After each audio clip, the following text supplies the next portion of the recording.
Now, we did not bomb cities. These are city names. The factory was located outside of that city. I went to Berlin twice, and we certainly didn't bomb Berlin. The British did, but we did not. They bombed cities, and they bombed them at night. They would fly their bombers over Germany, find a city, and then they'd go one after the other, just dribbling their bombs across the city, carpet bombing the city. We did not do that. We were called daylight precision bombers because we could bomb a specific target. We had the Norden bomb site, and there's one up there in the nose. And with that, we could bomb that factory rather than bomb the city. So we were accurate with that bomb site. We bombed that target. No cities. That's good. But we had some fancy targets. I bombed aircraft factories, ball bearing factories, munitions factories, all kind of factories located all over Germany. I was there for not a very long time, but I flew 28 missions. I was there a little over 5 months. Boy, not a good place to be. Our base was called Framlingham, and there was a little town of Framlingham very close to our base, and there was a Framlingham castle that was right on the edge of our base. So that was very handy. It was a very nice landmark when we were coming home. When we saw the castle, we knew we were there. And boy, that was sure nice to see that castle. I got home all shot up. I never got back to England without holes in my airplane. Always got hit. Sometimes hundreds of them. Sometimes just a few, 30 or 40 holes. But always got hit. I flew 8 different B-17s. No, excuse me, 7 different B-17s. All of them were destroyed after I flew them. 2 of them, I flew a mission and got out, and the next mission it was shot down. Wow. That's coming pretty close. It's scary when you're going out there, and we take 21 to 30 ships in our group. There was a lead squadron of 7 to 10, a low squadron of 7 to 10, and a high squadron of 7 to 10 in a V shape. And that was our formation for going in there and bombing. We all bombed. We all dropped our bombs when the lead airplane dropped. So our lead airplane of the lead squadron, that bombardier, when we got to the target area, he's looking through his bomb sight and he's got the target in his sight, crosshairs on that target as we're going down the bomb run. So when he opened his bomb bay doors, all of us opened our bomb bay doors. And then the bombardiers in all the other airplanes, the lead airplane was the only one looking through a bomb sight. The other bombardiers all had a switch in their hand, a release switch for their bombs. So they were all watching that lead airplane as we went along on the bomb run.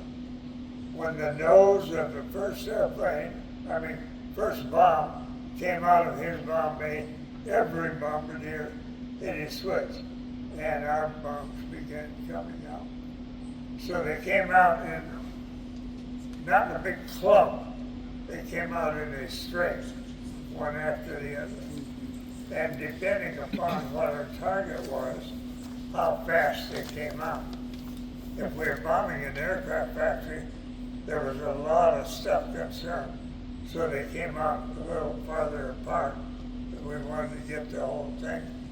If we're bombing a small factory that produced electrical equipment, for example, they came out pretty close together because we want to concentrate on that one building. And so it was all predetermined before we left home, what the setting was to release those bombs. Boy, oh boy,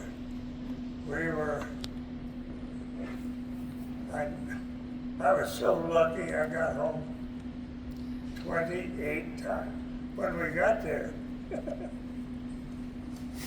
the commander met us and said, "Welcome, guys.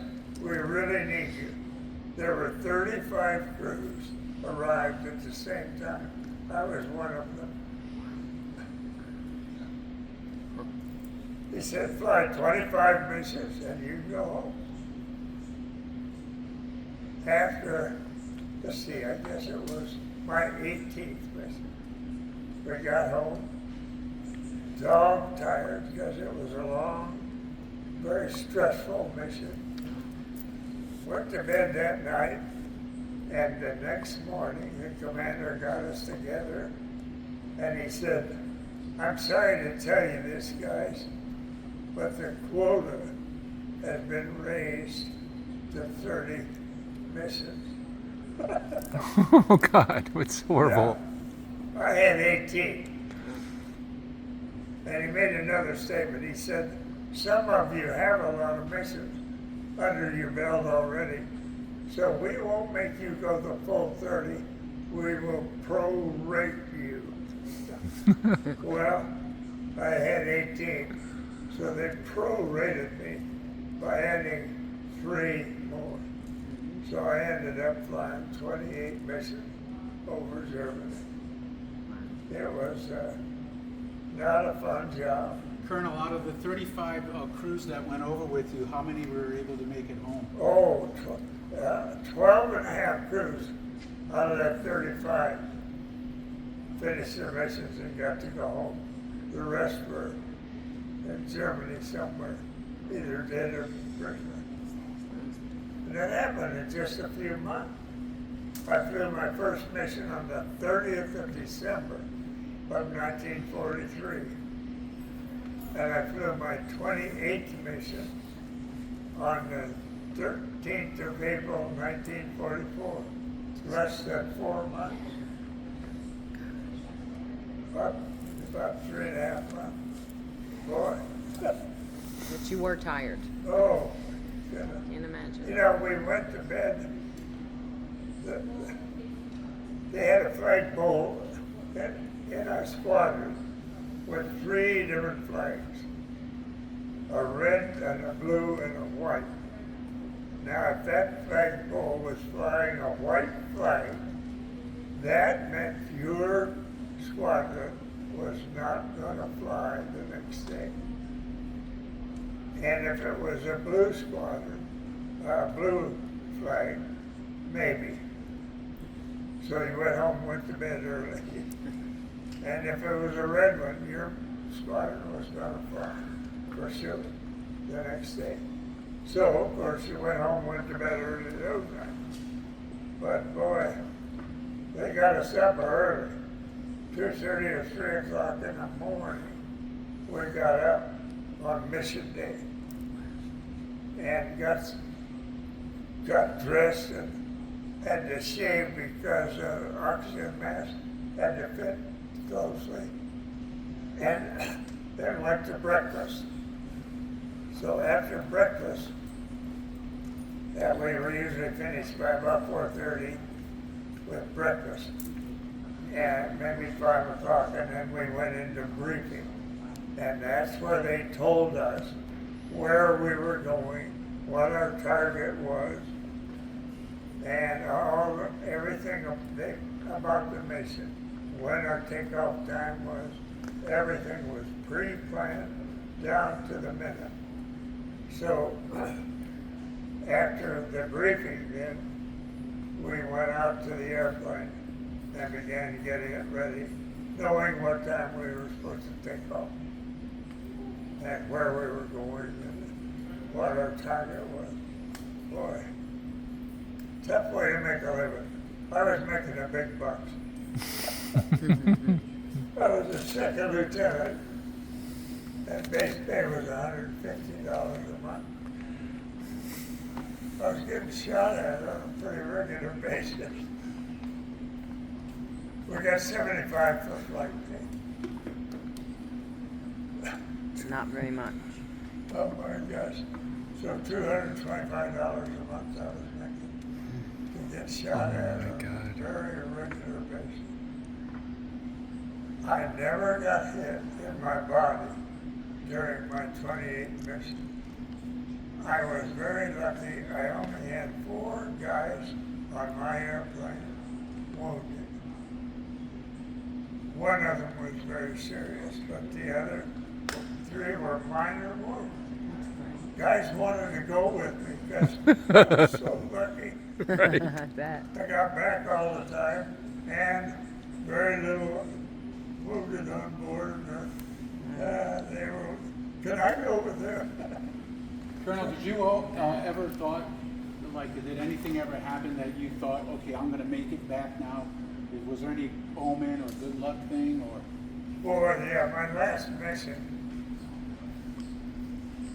it was to bomb an aircraft factory down here in Augsburg, Germany.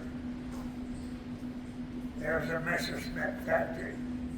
That was our target for the day. So we took off back in England and got in our formation and got headed for Germany. And, group after group after group after group headed down to targets.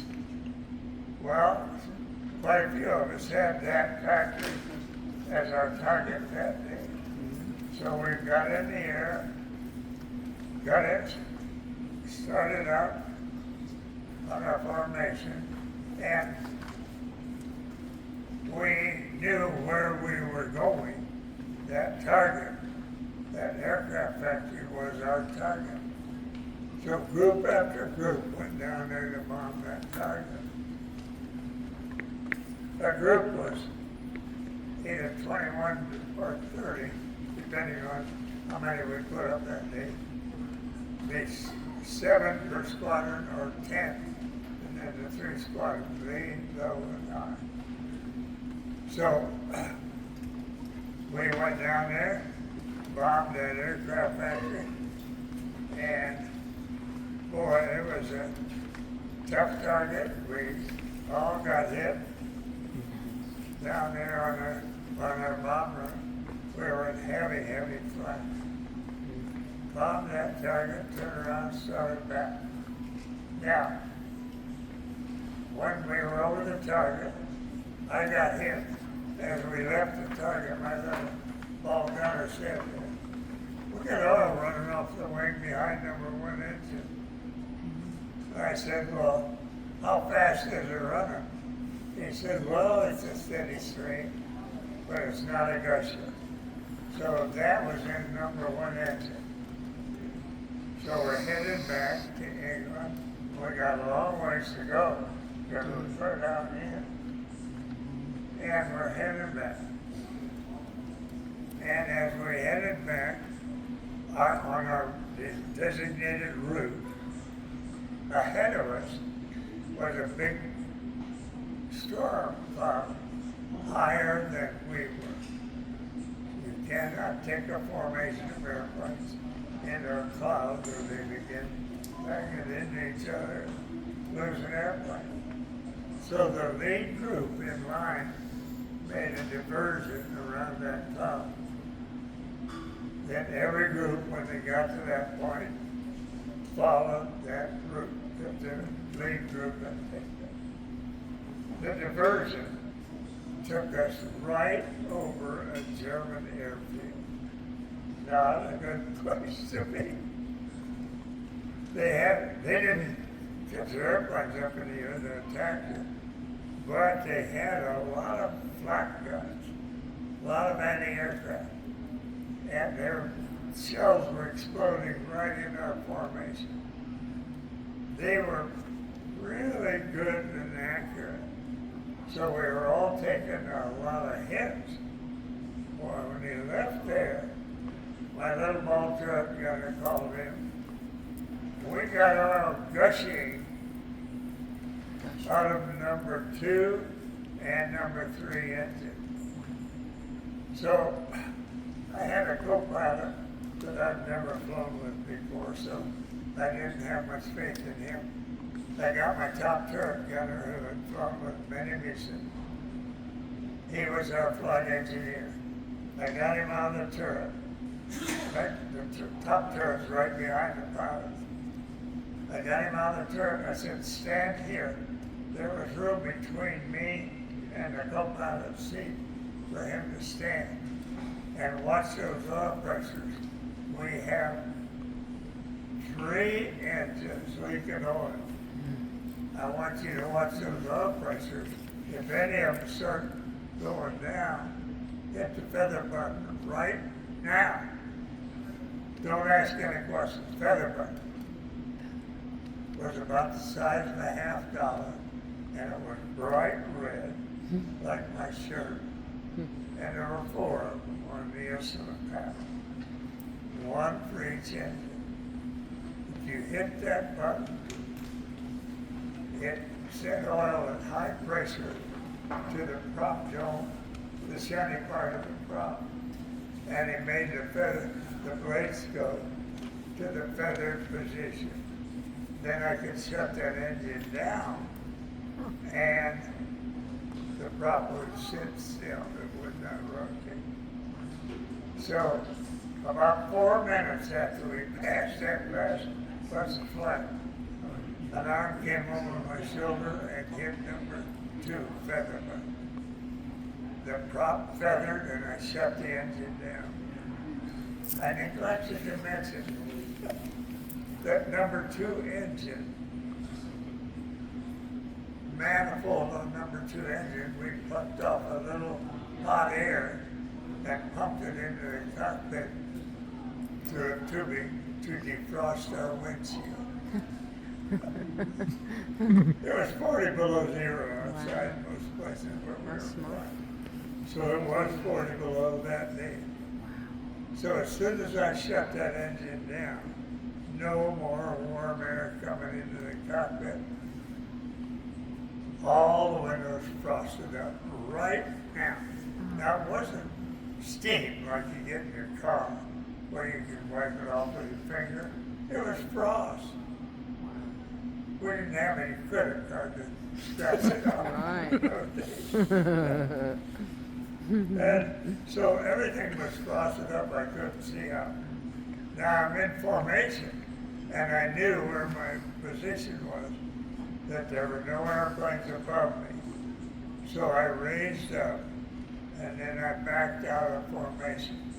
So now I'm a single airplane in enemy territory, crippled.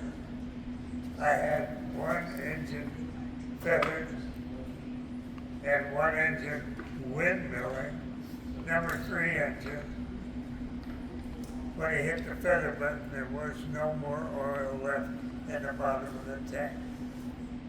So the engine was going around, the prop was making it, pistons going out without oil. It took just a few minutes for that engine to get red hot, and it's freezed, it stopped. But the prop was going with such force that it tore the reduction gears loose between the prop and the engine.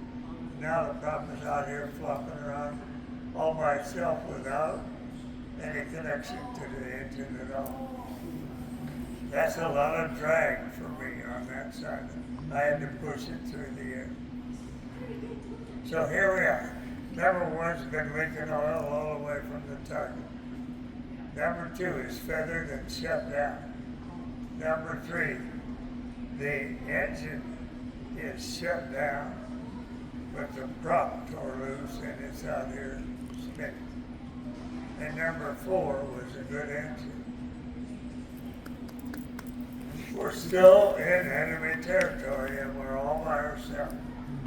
That's the kind of cripple that the fighters love to pick on. Lucky for us, there were no fighters in our area at that moment. So I headed straight for England. We had 22,000 feet when all this happened. So I was gradually descending to keep my speed up, headed back to England. But I was still slower than the guys that had a lot of engines running. And so when I got back to the field,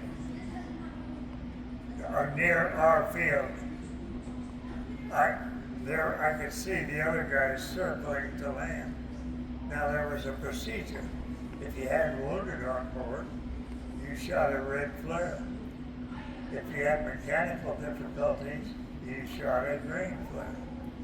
Well, it looked like they were having a Christmas celebration. Red and green flares were flying out of every airplane. So I got there finally. Most of them had made their circle and got me in on the boats and landed. By the time I got there, I had to make one complete circle of my two engines. And then I got the thing on the ground, and I hit the brakes, and there were none. Oh my God. No brakes. Wow. Our runway was only 6,300 feet. Now that's pretty skippy runway for an airplane this size. They're 10, 12,000 feet. So I'm going down that runway pretty fast and I'm going to use it up in a hurry. No brakes. I pumped the pedals a couple of times, nothing. So as I got to approaching midway a little bit further, still going pretty fast, I decided I had to ground up the airplane to get it off the runway into the mud. I'm going down the runway. I put full power on the airplane on number one engine and made it turn sharply to the right into the good old English mud. Thank God for English mud. Nice, gooey, soft mud. And so the airplane was going out through that mud. It was going pretty fast when it started, but it slowed down fast. The main tires, and they're big, huge tires, they were in the mud about that far with a pile of mud ahead of each one of them as we slid out through there. It finally stopped and the airplane just went, This is quit. I shut everything down and the 10 of us crawled out. We stood up in front looking at this wreck that brought us home and just being thankful that we had made it home. The crew chiefs were always watching when the group came back to see if one of their airplanes, if their airplane was one of the ones that made it back. And that day, 3 of ours did not make it back. They were shot down over the target down here at Oxford.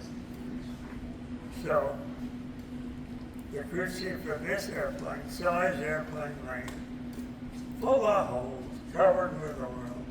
It was a mess. Then he saw him turn off into mud. So he got on his bike and he rode as far as he could. Then he slogged through the mud out there to where we were. And we're still standing out there, the 10 of us. One man was wounded, but we had him patched up. He just cut piece of flak in his jaw, in his cheek.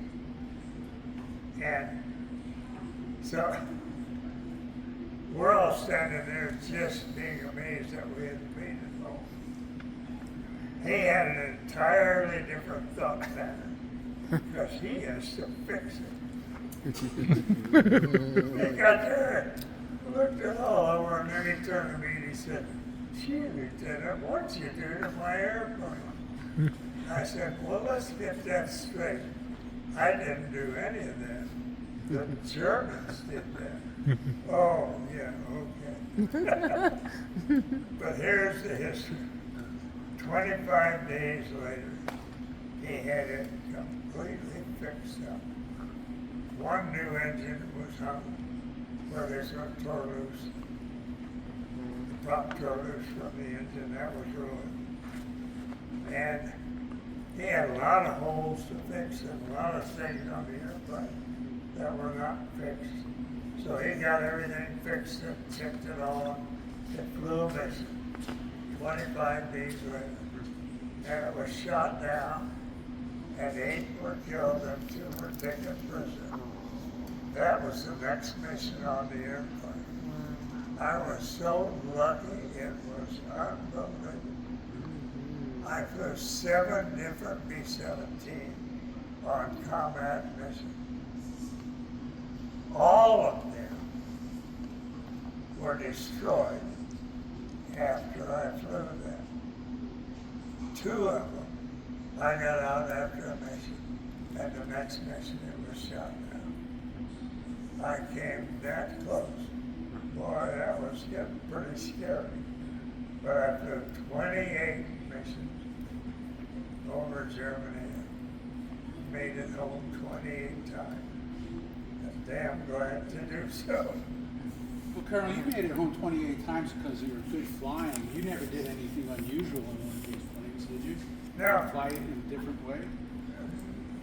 No, not really. Well, when they're all shot up, I had. No, I'm talking about when you were in training. Oh, in training? Yeah, I did. When I graduated from pilot school down in Houston, Texas, I was sent straight to Washington, state of Washington, to go into B-17 combat crew training. So a whole bunch of people arrived there and they formed the 10-man crew, and they formed the 35 crews. You know, there was pilot, co-pilot, navigator, bombardier, flight engineer, and radio operator, and the gunners back there.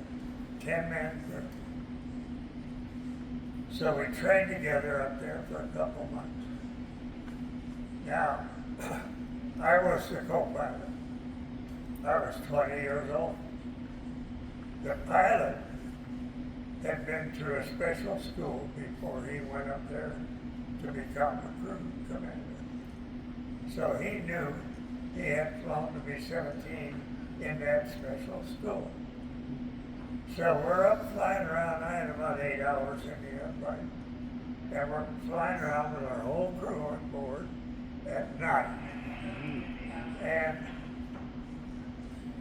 so the guys in the back had nothing to do. They're probably laying there with a parachute under their head on the floor of the airplane. And I said to him, "Can I stall it? I've never felt a stall in the B-17. Sure, go ahead." Now we were at 8,000 feet. I pulled the nose up, reduced the power a little, pulled the nose up, got a good shuddering stall. Now in that smaller airplane, you can keep it upright with the rudders when it's in the stall. I touched one of the rudders and the damn airplane flipped clear over. Oh my God. Upside down. Whoops. Now, that's a very unusual position. Fortunately, we were at 8,000 feet. So the 2 of us got on the controls, and we pulled it out down here at 2,000 feet. But when it flipped over, the guys that were on the floor back there were now on the ceiling. Well, we landed. About 15 years ago, some nice lady came in here and said, I have a present for you. And she gave me this paperback book with a nice colored cover, and on the front it said operating instructions for B-17. It was a copy of the tech order in this nice format. So I took it, when it was lunch break, I took it back with me, sat down back in the break room. That and was I one of opened the up gunners. the front of the book, and there was an indent. So, there was an index that said forbidden maneuver. So I went to that. There were 5 items that were forbidden maneuver. One of them was a stall. Do not stall this airplane. Okay. So I was a co-pilot. I was damn lucky to recover that airplane down there in 2000. But you're not supposed to stall a B-17. Colonel, can I put a plug in for you folks Yeah. before you take a drink? Yes, sir. Folks, Colonel's got a book available and a challenge coin. If you're interested, he will personalize it with a first name, sign it, date it, and he will put his age in there. Just go to the front, purchase it, bring me the receipt, and we'll get it signed for you. Just to let you know. That book has got stories in it of what happened to me and my family for 32 years of military time. So it's just stories. Both kids came to me after I retired. Said, Dad, what do I tell somebody when they say, where are you from? Pretty innocent question, but they didn't know. You know, they moved so damn much.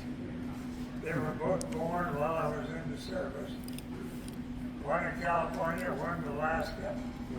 And they moved every 2 to 4 years during their whole life till they left for college. So, where they from? I don't know. But, they finally figured out something. I'm a military brat. Oh, okay. Looks like we're gonna get some books to sign, sir. Did you get a drink? Anybody? Yeah, I did. Okay. Anybody else have a question? It was a nice career. Yes, ma'am. How long did it take you to fly from the Framingham from England to the Augsburg Oh, with that flight? I'm just kind of curious that, how. Let's see, that whole trip, round trip, was about 8 hours. So it took us about 4 to get there. Wow. We bombed and then headed back there. But that's not your longest flight though, right, Oh, Colonel? no. My longest one was out here. There was an airfield in Poland. Not an airfield, a factory. A German factory where they're making airplanes. And we won the bomb.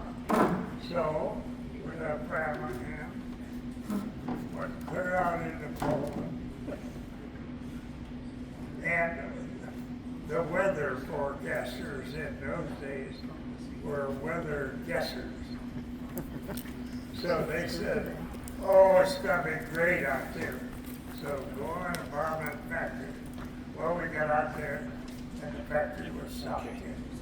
So we didn't get all the way to it. We turned around and came back. But that mission, that longest one, was 11 hours and 20 minutes. And boy, I'm telling you, that's a long time. One of these things. I bet it is. But we never did get to that factory. But I went out there in Poland 3 times to bomb it. Okay.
Well, and therefore, when I can find that and I can bring up to Bob to